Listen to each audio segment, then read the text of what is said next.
And we've got Skippy bouncing on the road, and the teams have done a very good job, several of getting out the way. They've cleared the gate at Griffin's Bend on the run-up Mountain Straight. And this is just an occupational hazard of racing at Mount Panorama. And there is actually a dedicated flag, and we've gone red straight away. They'll close pit exit. There's actually a dedicated flag to determine that in the way they wave, double wave yellows. On my very first lap in a race car here on the mountain, I got the Kangaroo flag at Griffin's Bend. And I thought, that's it, I can pull in now, I've done it all. That makes you Australian, I think. You're formally induced into the country. Well, I mean, we talk about the quirks of this racetrack and the 6.2 Ks of bitumen around it, but it's everything that surrounds it as well that can often play a role. And the first time we had some serious international teams and drivers at this place, they couldn't quite believe that in the drivers' briefing notes there was a segment about kangaroos and what to do when they were on the racetrack. Yeah, I don't think for anyone who's not raced here or in Australia before, it is a huge surprise, but it's certainly not a new scenario for anyone who's been spectating here through the years, the past few days, you know, every race. They've got to be mindful of it. So, get up, mate, you're right. Yeah. Just wants a good glimpse of these new GT3 cars. Come back to have a look at the Castrol Aston there. Well, yeah, and the 999, one of the new Mercedes, of course. And as close as the Roo was there, would have been able to check the new headlight arrangement there. There you go. That's down on, that's Mountain Straight. Yeah. Those fences are put up to protect them, but ain't no fence high enough to catch a Skippy at the best of times. When they want to get somewhere, they go. In fairness, I did notice they did have the right credentials, so that was all right. Yeah. And to be perfectly honest, to explain, people overseas might be watching this going, well, why is this happening? Why are they coming into the circuit? The state of quite significant drought in this part of the world. Bathurst is on very heavy and significant water restrictions. The surrounding area is very dry, so the stuff they graze on for food is quite dry. The area around the circuit after some rain earlier in the week is actually quite green, as you can see. So that means they've come into the area, and the event takes all the precautions they possibly can to manage this, and with the Bathurst Regional Council and the wildlife groups in the area. But sometimes, unfortunately, it's just unavoidable. But it's a quintessentially Australian thing regardless, isn't it? Now, and I'll tell you now, the international drivers, I know they're losing some time, but they will be absolutely lapping this up. We have to say, no Roos have been harmed so far, which is obviously quite important. The drivers did a great job, as did race control, in getting the red flag out straight away. So just waiting for the wildlife to clear. Track conditions a bit greasy by the looks of it. Yeah. Struggling for traction. And yeah, just to confirm that compound on there. None have been hit by any racing cars, which is great. Lucky the timing worked with cars rolling out of pit lane on a slow outlap, just finding their feet, pardon the pun. So head to Shay Adam in the pit lane. Morning, Shay. Good morning, John. I was just down in one of the garages all the way toward the pit exit that tends to be a bit more German, so you can figure out which manufacturer that is for yourself. But there was a comment made once the Kangaroos were bouncing across the track. Hey, kangaroos do exist. So the international team's really appreciating the fact that they get to see a little bit of wildlife. I'm heading down to Bentley now, John. I'm going to give you an update on those cars as soon as I get there, because last time we saw them, neither of them were running on track. One was having a full engine change, and one was trying to figure out what the problem was with their engine. You obviously have a voice, Shay, that interests kangaroos, because as soon as you came on the PA, the Roo stopped and started listening to what you were saying there. So clearly interested in what's happening down at Bentley. Quite a remarkable thing. Shay Adam, the Kangaroo Whisperer. I don't think that one's bought a ticket. We need to just go and check his credentials for being in that spot there. So we are under red flag, and the clock has stopped. We only ran for 40 seconds or so before the Roo raid on the Audi Mountain Straight, and race control reacting very quickly indeed.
I never sit in the passenger seat. Ever. I know, that's where they called the old gentleman driver up to take you around. Ever. Oh my God. They told us if we go over 110, they won't use the video, so sort of deciding on my strategy at this point. Have they got Maybe radar? it's better we go. Have they got radar? That's okay, 110. 110 mile an hour, that's good. Yeah.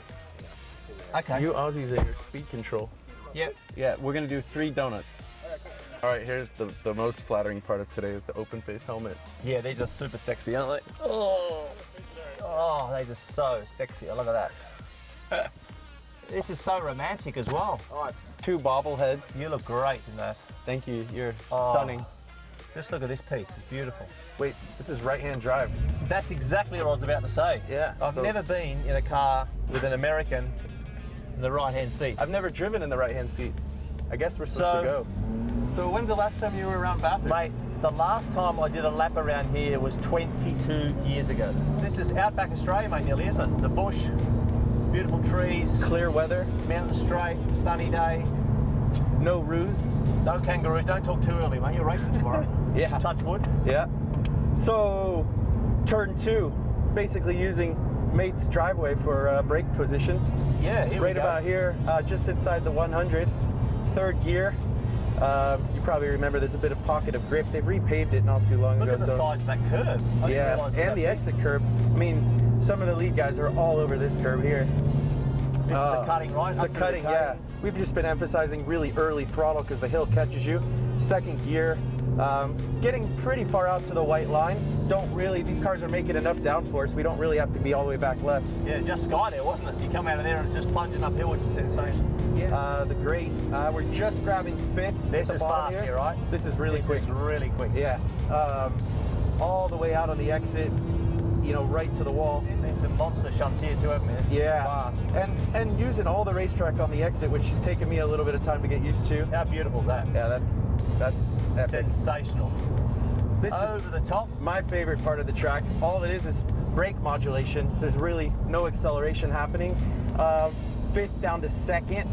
The cutting, a little bit careful here on the outlaps with cold tires. Yeah. We've been seeing a couple of challenges there with the rim. I can't believe I raced Formula Ford here. Pretty awesome. I bet you the tarmac was a bit rougher. What was my dad thinking? It was bumpy as hell. And they raced motorbikes here, you know that? Yeah. Back in the day, when men were Unreal. men. People ask me back home, what's Bathurst like? It's like a 200 kilometer an hour street track. That's right. This is quick too, eh? The old Yeah, top end of flat Quad out. straight. Yeah, Flat through here. Yep. Okay. The chase. We're only about 3/4 back over to the right when we hit our hard Yep. brake. Obviously ABS in the GT3 car. 2nd or 3rd gear and real early throttle here as the hill kind of catches you. Coming up, of course, on pit entry. Using every bit of road here. Some good overtaking opportunity in these 2 corners. Look at the camber still. And pretty smooth. Yeah. I mean, we can get inside the 100 here, really late and hard, some ABS. And then, of course, it's sort of decreasing radius on the exit, using all the runs off there, racetrack. Yeah. Front That was straightaway. pretty smooth, mate. Yeah. Pretty nice. Are we going to chuck another lap or are you going to take me in? Depends how you're feeling.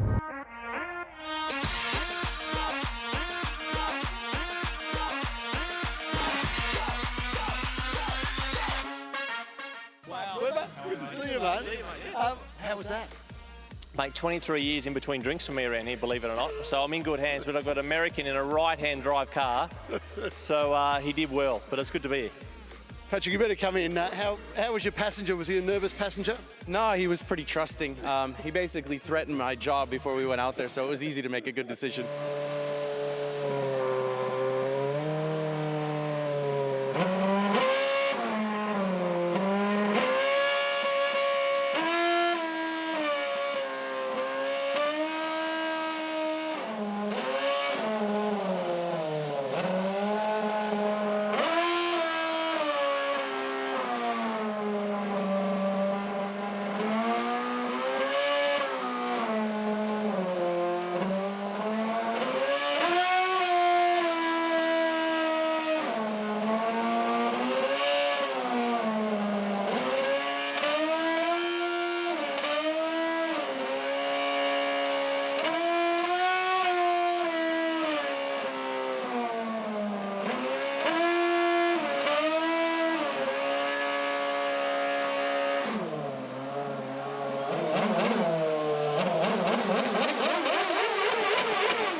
So that is something worth it. Now, what you've just seen there, Garth Tander, jumping out of the seat, is something that I also never got to do.